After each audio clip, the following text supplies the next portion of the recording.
What's up? Welcome to the latest live edition of the Winner's Circle presented by Naira and Nairabet, the official online betting partner of the Belmont Stakes and Saratoga Racecourse. I'm Bram Weinstein. That is Dan Torgman. Let me be the 8,000th person to wish you happy birthday, Dan. Happy birthday, Dan. It was all over every Twitter feed, every horse racing feed. Dan's birthday was bigger than any race this weekend. Oh, thank you. I was overwhelmed, and my wife and I, we have this thing where we sort of agree not to put each other's birthdays on Twitter, wish each other happy birthday on Twitter or any social media platform, because then it's first of all, it's like too mushy, and then on top of it, you don't want to act like you're inviting other people to wish the other person happy birthday. But of course, I wake up the other day and she had already beaten me to it. She posted photos and wished me happy birthday. So of course that prompted this is sort of just like a snowball effect. People are like, oh yeah, I guess I should wish Dan a happy birthday as well. Well, some of it at least. But Not that I'm fishing for social media compliments, because I actually, like you, don't like that publicized and am not attention seeking. But like the most I ever get is like Facebook remembers, it's your birthday and they just put it out there, and then you're screwed. You're going to get 8,000 happy birthday messages, but all I get are happy birthday. Like it's the generic, just push this button and it says happy birthday. You don't even have to type it. Oh man, the replies were like, Dan Torgman is the greatest man I've ever met in my entire life. I could only wish and aspire to be like Dan Torgman. And I was like, wow, like you are beloved, my friend. You really are. Oh, well, yeah. I mean, yeah, I don't even know what to say to that. I don't know what to say. Like I said, I was touched by it, and it was people from everywhere. You do realize the cool thing about social media is, like, for all the bad that there is in social media, you do realize, on special occasions, whether it's a birthday, a job promotion, whatever it is, people do find out about it. Reach out to you, like people do say nice things, like, oh yeah, like it's cool. We did share that awesome experience together, a fun experience, stuff that, in the midst of everything going on from day to day, you just kind of don't think about unless you kind of reset. So that was cool. So thank you to everyone who reached out. And for your birthday, you got a value horse over the weekend in the EP Taylor, which is something that I think you love more than anything. Why don't we show the stretch there, and we could talk about what happened on the tote board that made no sense whatsoever. California Queen narrowly from Mukina, Waliak, and down the outside Family Way. Key Flowers up the rails. Mukina, California Queen, Waliak, and trying to run home is Key Flower on the inside, and behind them Great Island and the Dragon Tea. Mukina in front. Mukina from California Queen. La Dragon Tea flying. La Dragon Tea coming. Mukina's won it. Mukina from La Dragon Tea. California Queen is third. Behind them on the inside was Key Flower with Waliak and Great Island. Mukina, 8-1, 9-1, somewhere in that range. She went off. Had won her last race. What's up with that? Why the value? I don't know. Like, it was one of these weird, we did a live show and we were watching the odds, and she started off at I think 12 or 15-1 and kind of just stayed there. And then at the very last moment dropped to 9-1. But yeah, it was surprising because she had won the Dance Smartly Stakes, which is, very similar race to this one. I mean, it's a grade 2. It's the EP Taylor. It's kind of like the next step up, right? This is a grade 1, but still, $1.25 on the turf at Woodbine. She'd won the Dance Smartly. She was only 3-1 that day. I would have to imagine it was just the fact that there were a couple of other Chad Brown horses that were here. Chad Brown won everything this weekend, which we'll talk about in a moment. But this was the one thing he didn't win, and this is the one race where, in particular, his horses, all of them that he'd entered, California Queen was bet down, Etoile was bet down. She had won the EP Taylor last year. And then he also shipped in a horse named Great Island.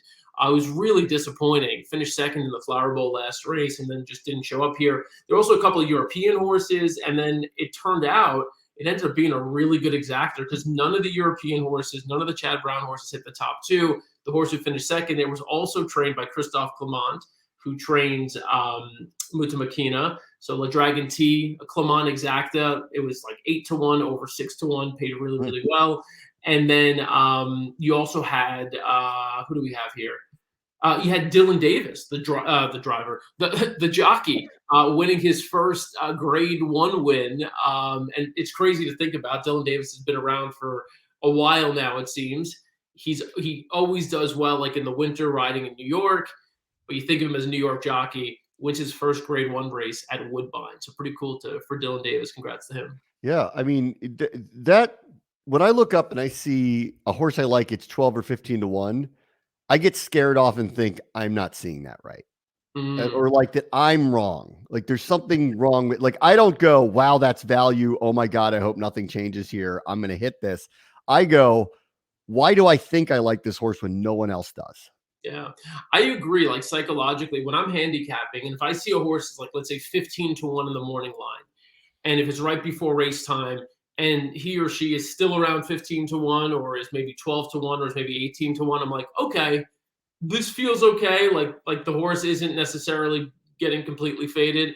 But when you have a horse who was, I think, 4 or 5 to 1 morning line, comes off of a big win and opens up at like 16 to 1, it's like, uh-oh, am I missing something? Like, is there, what's going on?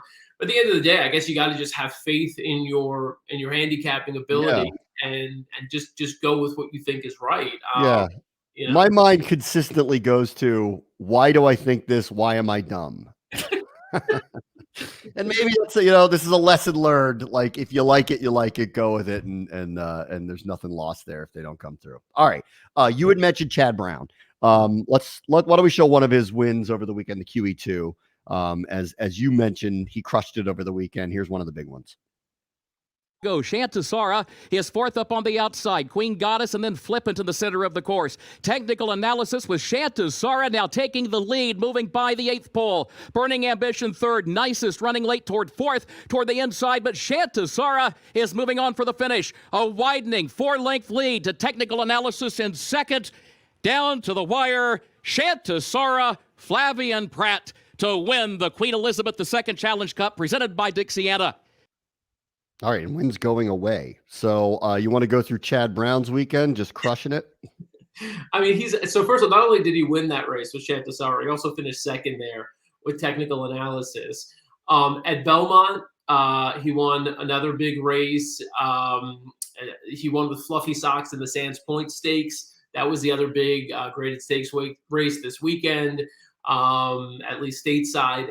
And it's just, he just keeps building. Like, he did the same thing last year. Last week, he finished 1-2 at Keeneland in the First Lady Stakes with Blowout and Regal Glory.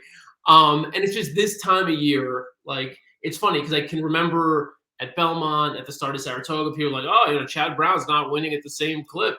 Chad Brown's falling off. It's like, no. Chad Brown, once we start hitting mid to late September, early October, month out, 6 weeks, 8 weeks out the Breeders' Cup, he's going to have his stable ready to rock and roll. And I mean, that's, he gets quality stock from Europe. These European horses who come over, who are bought privately by some of his bigger owners, they go right to him, they go right into the system, and they just end up just winning graded stakes race after graded stakes race. And specifically the QE2, this is like a very prestigious race, a lot of money on the line. Chad Brown has now won it a record 4 times, and he's won them all in the past 9 years. He won with Day at the Spa, Rushing Fall, Cambia Park, and now this one. So he's won 3 of the past 4 of them, and he's obviously primed now with this one, Shantasara, to go. And I'm sure just I'm not gonna say win the Breeders' Cup Filly Mare Turf, but he's gonna have a loaded hand in that race, and he's in great position to win a Filly Mare Turf now coming up. So. That's every year. Yes, every year. All right. Do you want to show second chances now, or do you want to lead in with Jessica when she joins us in a little bit? What would you like to do? Yeah, let's wait till Jessica comes on, and she's in the green room now, so we can bring her on in a little bit. But let's save that video for her. All right, let's do that next. Bet your favorite tracks online with Nairabet, available nationwide in 30 states. Nairabet offers best-in-class HD live video and replays, online contests to compete with other Nairabet players, exclusive promotions that give back more, and expert picks and analysis with an easy-to-use, free-to-download app. Betting horse racing online has never been easier and safer. Sign up for Nairabet now to earn a $200 sign-up bonus with promo code ABR200. And welcome back to the Winter Circle. I'm Bram Weinstein with Dan Torgman. All right, Jessica Paquette is going to join us. Should we do that now, Dan? Should we bring her in now? Should we do that? She's there. We can talk a little football to close out. Let's do that. You want to do? Yeah, let's do that. Let's bring her in. Hey, Jessica, how are you? Hey guys, I'm doing okay. How are you? It's nice to have you here. Thanks for joining us this morning. Thanks for inviting me. Did you know it's Dan's birthday over the weekend? I did. Happy birthday, Dan. How's 39 treating you? Oh my God, just dropped the age too. What's up with that? It's like we're all in the same age group here. I mean, I feel 60 when I wake up in the morning, so. Man, that was strong though. I wasn't expecting that. You just threw it out there. Feel like a fine wine, please. Getting older, there is nothing wrong with age. I did get a comment the other day when I was on one of these shows. I got a comment from somebody after the fact on Twitter. It was like a guy too, like an older guy who like I hadn't really spoken too much, and he was like, man, he's like I had you pegged for like late 40s. He's like, but you shaved like. He's like, now I'm thinking maybe you're 25. It's like, okay, I'll take it. All right. Was that good? I think that's a compliment. I'm not really sure. I mean, at this point, I'll take 25 over, 50. I mean, I would block that person if I were you. Just absolutely. There we go. Exactly. Thanks, JD. Yeah. It might have been JD. Yeah. Oh my God. All right, Dan. So Jessica's here to talk about her awesome program. Shall we? Yeah. Jess, obviously, we connected last night a little bit, and I'm glad we did to talk about what TRF is doing, the Thoroughbred Retirement Foundation. For those who don't know, a really cool program, the Second Chances program. I wanted to invite you on to talk about that because this week in particular is a big week for TRF and Second Chances. It's a huge week. So on Thursday, on October 21st, we're having a live stream, which gives folks a chance to go behind the scenes at one of our Second Chances program. This one is at Lowell Correctional in Ocala, Florida, which is a women's only program. So it's showing how the horses really transform the lives of these women. And it's a win-win. The horses get amazing care. They get a second career in a way that maybe they weren't physically able to in the way we think of a traditional second career. And the women learn some skills that they need for when they are released and graduate from the program and go kind of back into society. But they also learn some life skills. The thing horses teach you, and I'm the biggest believer in this, is that horses are a real mirror of who you are. What you give to them, they give back to you. And I think they can show kind of a lot of holes that you might have in empathy or compassion or patience, and they make you work on those things. So we do have this video, just a quick video we'll show of a woman who's in the program and who's benefited from it. So let's take a quick look. I was in a not so good place for myself. I lost my husband, things happened, and I lost myself. I didn't know who I was anymore until I came back out here and rediscover myself. And know who I am again. And it's amazing. And actually look in the mirror and like who you are. And, they rely on you every day. They're here waiting for us every day. When we come down the hill in the morning, you see them, you know exactly where they are, and they're waiting for you. And it just brings such a joy. It's just a joy. So have tissues ready, people, if you are watching this. It is, it's certainly going to tug at the heartstrings, but I think anyone who's ever connected to an animal can really relate to this. How can people help you, Jessica? What do you need in support? We always need money. I'll be really blunt about it. This event is free, but you're welcome to make donations. You can go to trfinc.org. You can donate. You can also sponsor horses. There are lots of different ways you can give back.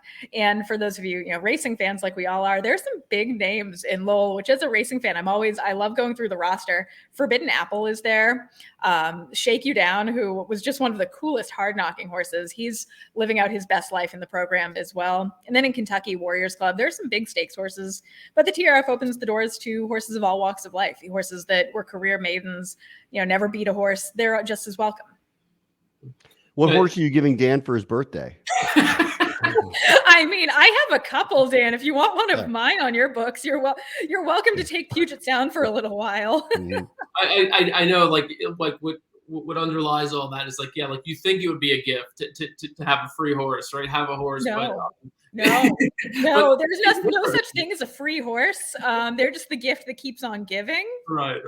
Exactly. No, a lot of work in them, but as we've seen here, and as you just talked about, They do give a lot back. And we've done at ABR, we've done features and really good video features on how horses have helped people, coping and dealing with PTSD, military veterans specifically.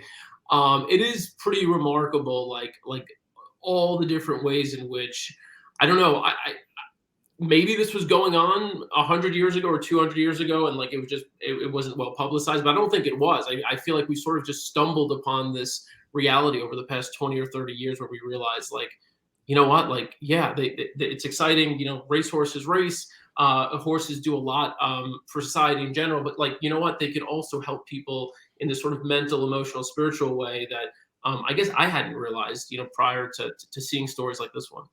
Well, and it's the thing that I personally have taken for granted throughout my life being around horses. You don't realize the powerful effect they have on people when you kind of get to do it every day. And then when you see someone get to interact with one for the first time or in that sort of environment, it's a humbling thing, the power that they really have.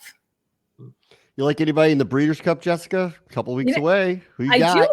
I do. So Hidden Connection, the freakish 2-year-old filly Brett Calhoun has.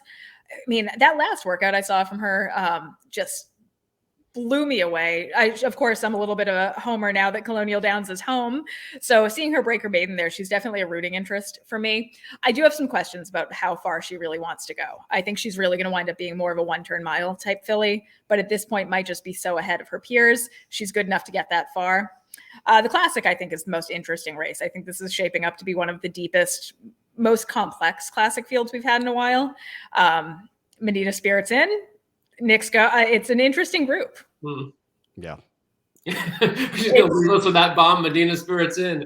Well, I think that really changes the pace scenario significantly with him in. That changes the whole makeup of the race. Certainly does, Jessica.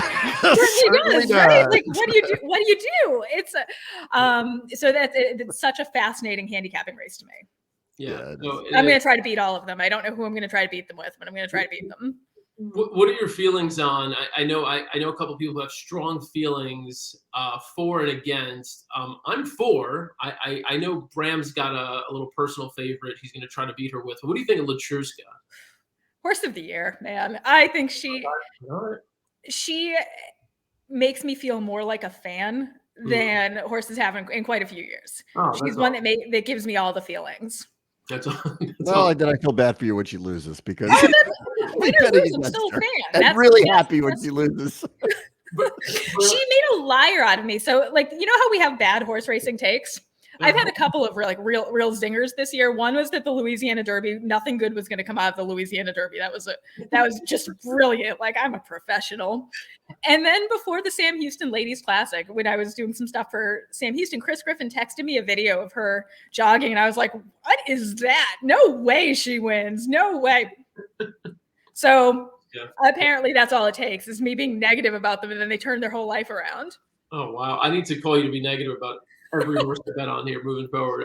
You mentioned Sam Houston. I want to get back to that in a moment because I do want to bring something up related to Bram. But before I do, Bram does like She Dares the Devil. He's like, she's the forgotten horse in this division, and why can't she win? Do you really think she's progressed from 3 to 4 that much, though? I think she's still kind of the same horse she was last year. Yeah, I mean, look, I think her biggest challenge is that it's going to be hard for her to get to the lead with Latruska in the race, and I think that she runs her best when she's on the lead, or at least within range. Now, she could stay within range, and if she fires, another big one, and if Latruska just doesn't have her best, there's a lot of ifs, though. I always find myself throwing out a lot of ifs when I'm talking about Latruska, and we saw her at Saratoga take pressure from like 7 different horses and then still hold off 3 horses late. She's just so cool. Yeah. And she's one of those horses that how do you not I understand trying to beat her for sure, especially if you're getting her at a short price, but you have to root for a horse like that. Oh, yeah. No, I don't. All right, well, I will root enough for everybody. That's fine. Yeah, I like how you both spoke for me on that one too. That was really perfect. Bram likes this one, and here's why he likes it, and neither one of you agree with it. And let's just move on. So, what did we miss? Fill in the blanks here. I think Dan to explain everything else in my life that way. Just like Bram does this, and this is why it's wrong, and like let's just move on to the next topic. I'm gonna explain one more thing for Bram. So Bram does have this dream, this like really this real dream. If anybody's watching, like this is not a joke. Like I think like when we first threw it out there, people were like, "Is Bram serious? Would he do this? Is he interested in this?" He wants to call races. And Dude, it's harder than you think. Let me tell you. Oh yeah. No, I don't for a second not think it's hard. Like not for a second do I not think it's hard. But like I look at it as a challenge, and it'd be one of those things where I think if you find yourself, I think if I found myself doing it, I would get good at it over a period of time because. Yep. I started calling NFL football games too. that had never called one before, and trust me, they're not easy to do either. And also, I think it's one of those things where I would look out and see what I'm doing and feel unbelievably privileged to be sitting and doing a position like that. So I would take it extraordinarily seriously, and I think I'd be good at it, and I think I would appreciate the privilege of being part of something like that. I have to tell you, of all of the very fun things I've gotten to do in racing, it is number one, the coolest thing I've gotten to do. Yeah. Yeah. And by the last day on that like the third day at Sam Houston, that last race, I was like, I am great at this. I'm like, you know, like this is what I like in it too. And it's been like, no one can relate to this because like only however many people have done this, but like I had never really been a television anchor until I went to ESPN, and where you really learn how difficult doing it live is when they walk up to you, you're doing a night show, and 30 seconds before you go back on air, they're like, there's this crazy finish in the Mavericks Grizzlies game. Here's the highlight.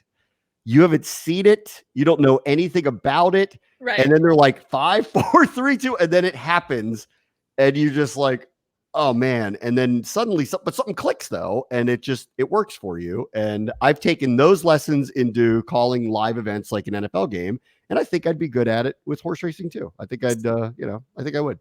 So at Suffolk Downs, when I had to call the race because TD was stuck in traffic because of a tornado, I was so panicked about that because it was a last minute, like there was no preparation. It was kind of like break into the announcer's booth and this is happening.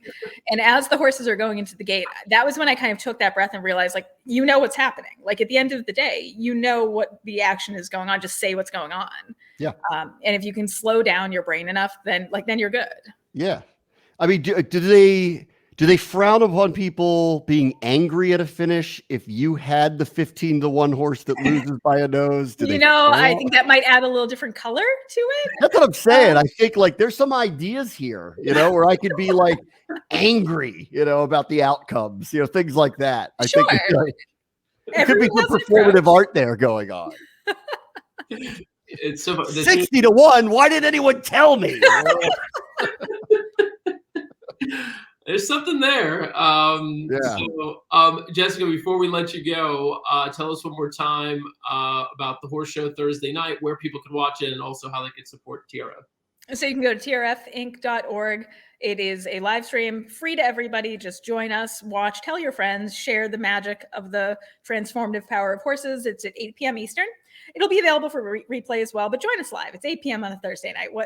There's nothing else sporting-wise going on, right, guys? Yeah. That's good. Thank you so much.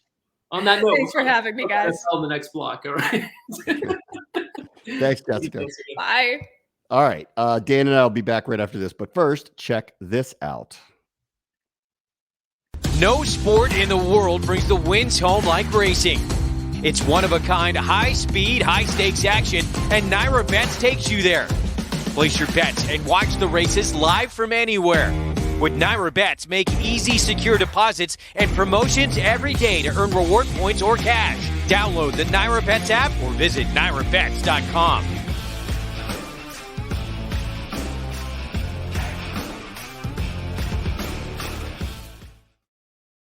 All right, and welcome back to the Winner's Circle, presented by Naira and Nairabet. I'm Bram Weinstein with Dan Torgman. Thank you for putting out in the universe my dreams of calling races, Dan. I appreciate that you do that. Eventually, I believe in the manifestation. If you start just speaking it, it comes into your life. I believe in those things. Do you believe in that stuff?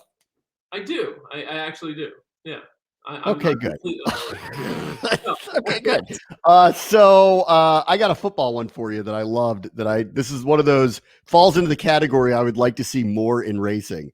So they caught Aaron Rodgers on camera after he scored a touchdown against the Bears, screaming out using one word I can't use, but basically said, "I own you. I've always owned you." Yeah. And God, would I love to see some jockeys coming down the stretch where he's just peeking behind and you catch him lipping, "I own you." Like Mike Smith saying that to, I don't know, Rosario or something, I think would be unbelievable. Nice performative television. I want to bring a little wrestling into the sport. You know how I feel about this. That some of this stuff isn't bad. It gets attention.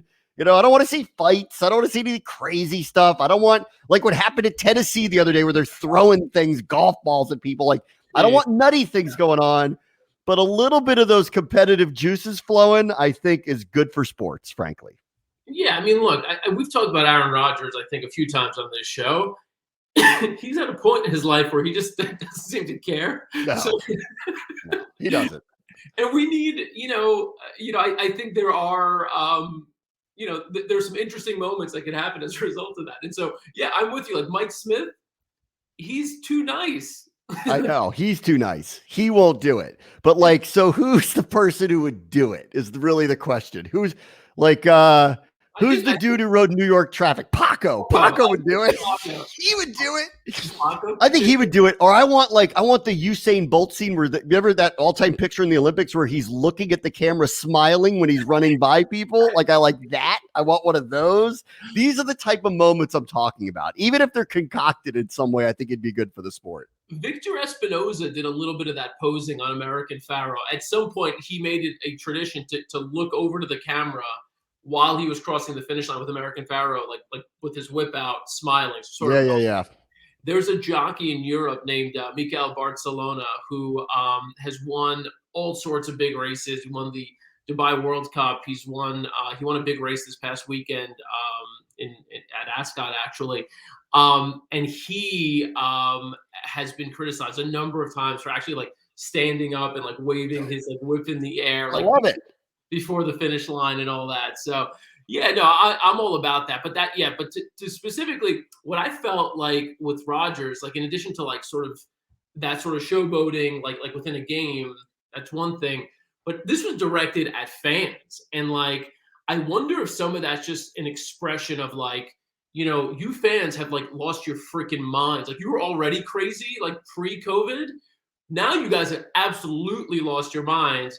And I want to talk some trash to you. So yeah. I don't know if you looked at it that way at all, but that's what I thought was kind of happening. I love it. I wish we have just a little bit more of it. Chad Brown won all these races over the weekend, so he's got the championship belt, and he's just doing that. He's just doing that thing.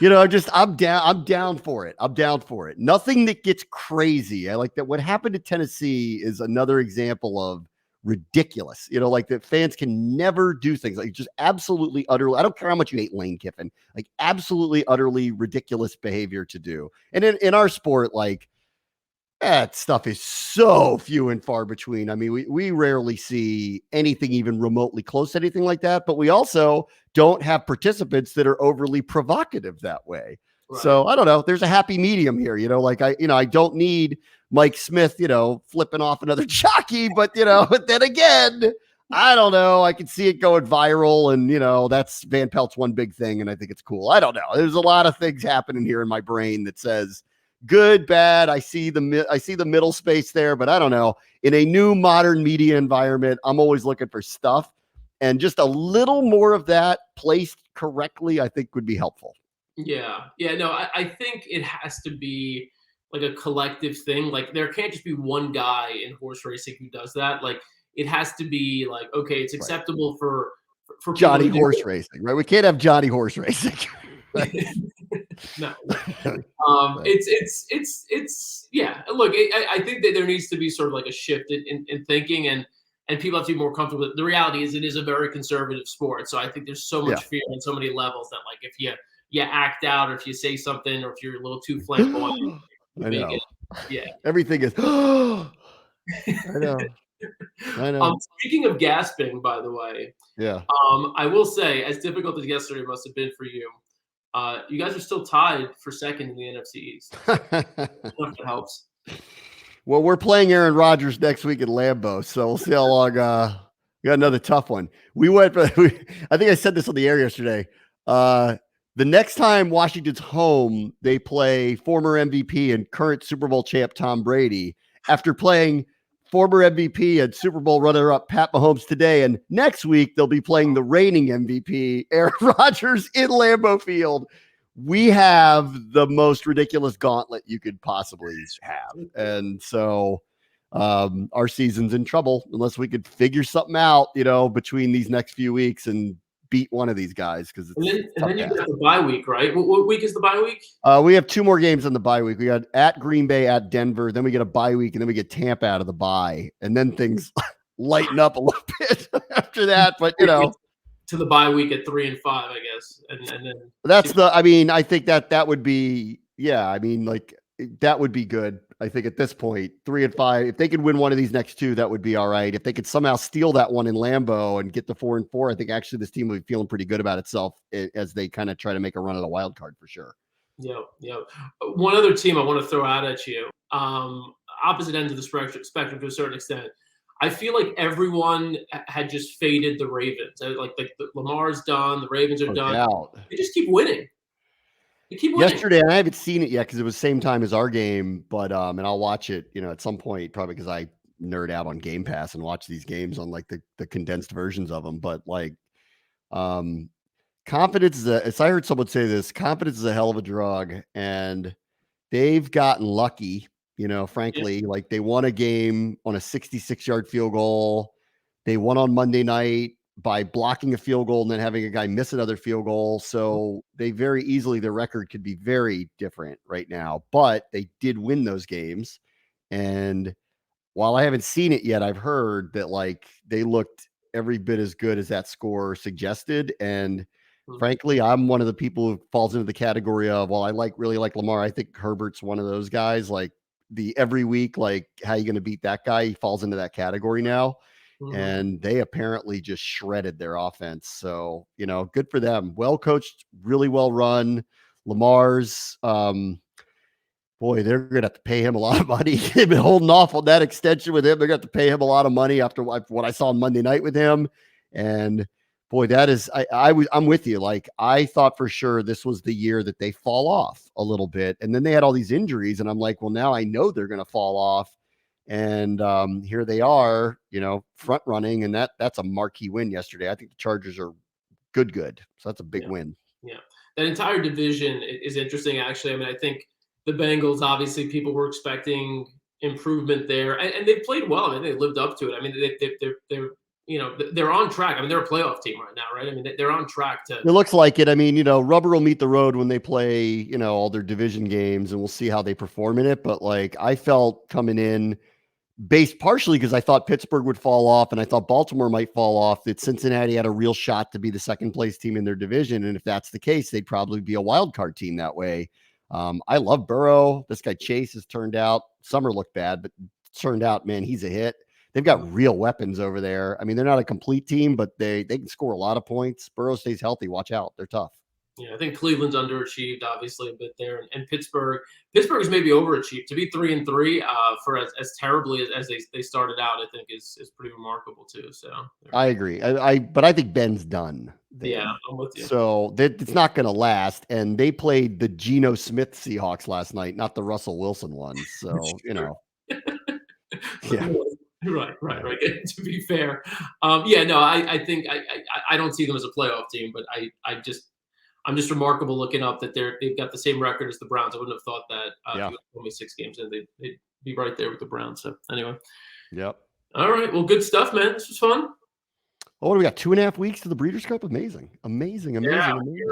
Man, I'm looking at my calendar. I'm just kind of man, where are these days? It's October 18th. I know. Yeah, we're 2.5 weeks. 2.5 weeks exactly. So next week we'll talk about what Dan's going to be for Halloween, and then we'll get set for the Breeders' Cup. Week and a half away at that point. All right, Dan. Have a good week. As always, Winter Circle presented by America's Day at the Races, the official live broadcast partner of Aqueduct Racetrack, Belmont Park, Saratoga Racecourse, and tracks nationwide. For Dan, I'm Bram, and we'll see you next Monday. Bye.